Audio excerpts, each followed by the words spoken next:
So welcome everybody. Just a few words here, then Mark would like to say a few words, and then Gail would like to say a few words. So Albert was involved with the Gabriola Fire Protection Improvement District for almost 20 years, 18 of which he was elected trustee. During this time, Albert semi-retired from his lifelong career as an internationally respected electrical engineer, specializing in high voltage and power technologies, and returned to university to earn a master's degree in fire protection engineering and fire protection and chemical engineering. His thesis for that degree was based on fire protection on Gabriola Island, and was to establish a long-term plan for our department to follow.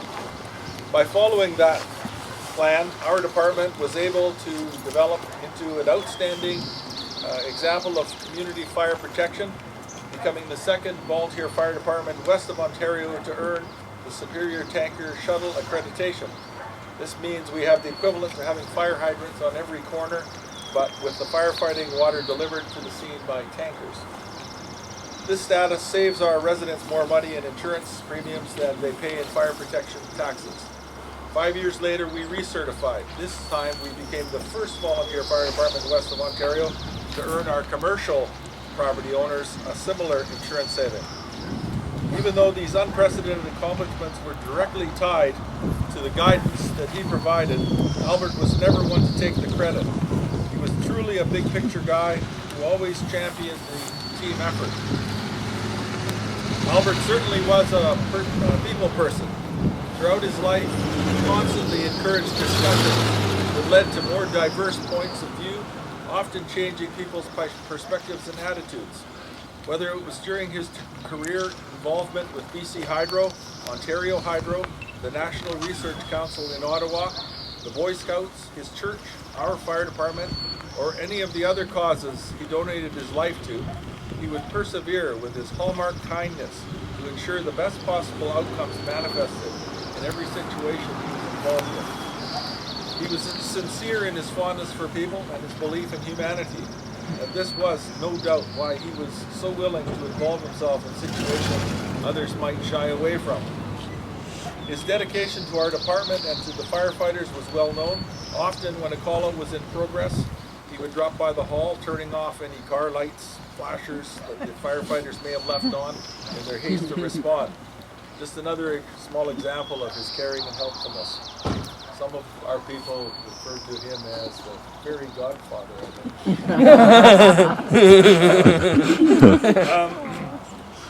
Today's rededication of this hall is with the hope of keeping Albert's humanitarianism alive in our consciousness, to encourage others to see his glass half full perspective, and to be reminded of his boundless optimism, not just within the fire department, but throughout his life.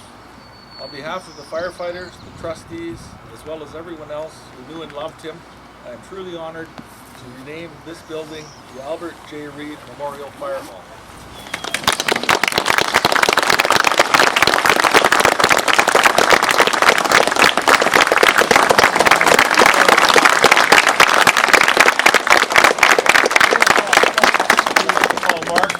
Chair up has to say a few words, and after that, yeah. I'll keep mine short and sweet. Most of you know, or some of you do not, I'm the board chairman. My name is Mark Noyan. I was a past firefighter in the 90s. I've known Albert for, like Rick said, he's been here for 20 years. I've known him for most of the 20 years. Both he and I were engineers, or are engineers. So we had a lot of discussions, a lot of interesting anecdotes were passed on, but I'm not going to pass along those to you. These are more engineering related, and obviously we do have this dedication to Albert. Many of you know that Albert was a small man, but he had a very big heart. He was someone who was a key member to the FireHall and development of this. So there was a few of us, a number of us that were actually on the board working on this hall. Albert was there day and night, working and making sure that everything was up to snuff and everything would work out effectively and cost effectively for our community. So in that way, he's going to be remembered in more than one way. One other thing that I've mentioned or noted before is that Albert told me that he had a lot of recognition during his tenure or his life, over his life. But the one interesting thing that he appreciated the most was getting his 10-year pin. And he took me aside one day and said, "Tell me, I got a story to tell you." He told me about his other recognitions, and he said the most appreciated thing is that pin that I got from the Gabriola Fire Improvement District. So that's what the chair absolutely most. So I thought that was very interesting in terms of Albert and his dedication to Gabriola, to the FireHall. One last thing I just wanted to say before passing on, again, I didn't want to make my speech very long, is at work the other day I have a calendar. I'm not going to talk too much about the calendar. The calendar I bought, it had a lot of English or British pictures on it. So every month you flip it over. And the other day I was looking at it, and the picture for April was Albert Hall in London. And I think it's very important this hall in April was Albert Reid. And on that note, I would like to come up and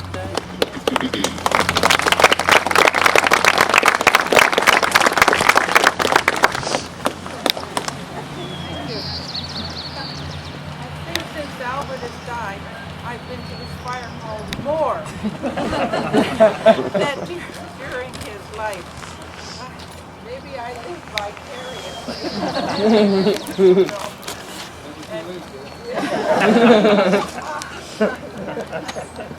Well, our family is truly honored today. No doubt Albert's name, so prominent now on the building, will be a curiosity. Folks might question, who was and why Albert Reid? Well, the story is not limited to Albert. The history includes the fire trustees, the firefighters, Paula and Rick. It's about vision and stick-to-itiveness and gratitude to the entire Gabriola community. The support of the firefighters, trustees, and the community fueled Albert. Nick Doe has written a story of Albert's professional life and with some kind of very genuine, thoughtful comments, and it will become part of the archives of the FireHall. So thank you, Nick. Number one, FireHall is a place for learning and service. Active participation in community service. Learning and service, those were the two fundamentals in Albert's life. And I know it will continue here. So thank you. We are grateful to have Albert's dedication and his talents honored in the naming of the fire.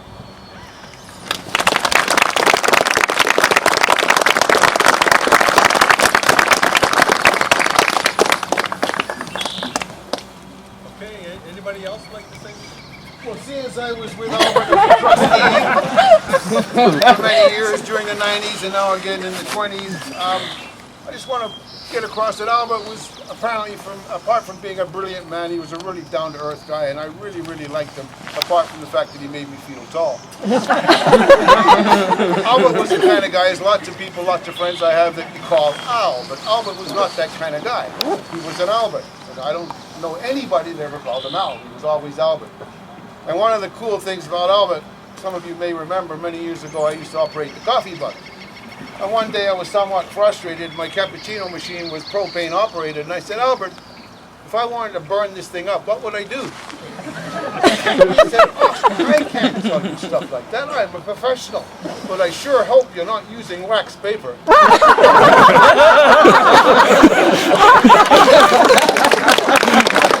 There's a cute one.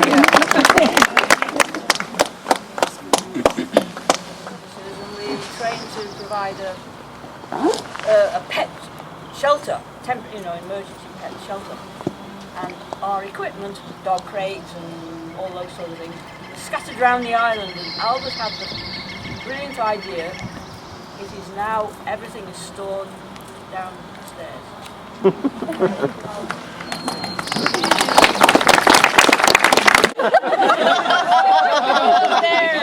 Do it, Rena. You can do it. We're here for you. Albert. Right behind every good man is good work. Gail doesn't ever say so, but she is. She's fantastic. And her family as well. Eric and Leanne and all the kids behind Albert. So I'd like to recognize them